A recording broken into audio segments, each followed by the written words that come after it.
Aujourd'hui, on fait la deuxième partie de notre leçon sur les taux de change et les devises.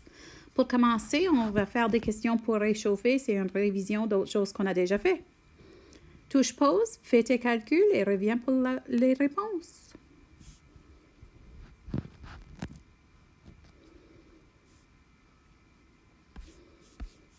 Et voici le corrigé.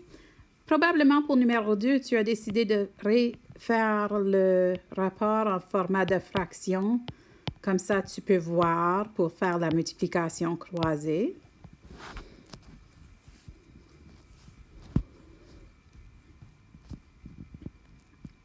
Prenez une minute pour vérifier tes réponses.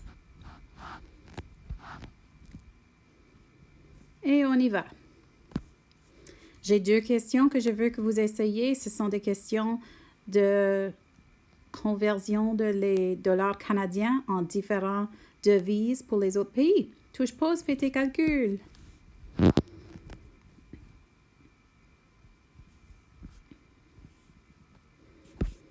Et voici le corrigé. Tu peux voir la réponse finale pour chacune. Si vous avez des questions, certainement, tu peux m'envoyer un courriel ou tu peux me demander lorsque vous êtes à l'école.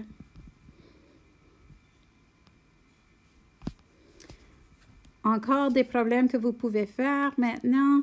Tu n'as pas besoin de votre tableau de taux de change parce qu'ils sont donnés dans le boîte vert. Et tu peux faire le calcul pour chacun des questions 1 jusqu'à 5. Et quand tu reviens, le corriger.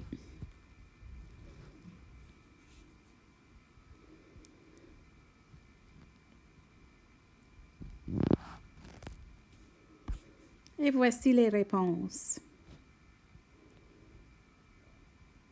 Vous pouvez noter que pour ma réponse finale, j'ai arrondi à 2 places après la virgule. Pendant mes calculs, je n'arrondis jamais. C'est seulement pour l'étape finale.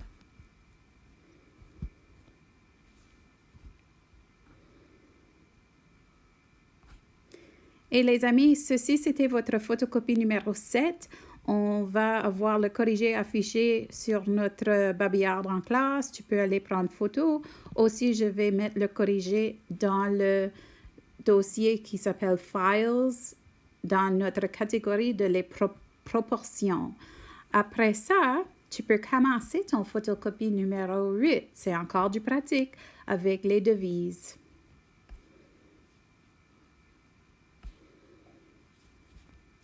Ça, c'est la corrigée pour la photocopie numéro 7 si tu veux juste les réponses. Si tu veux voir comment on arrive à ces réponses, tu peux regarder la page que je vais afficher en classe.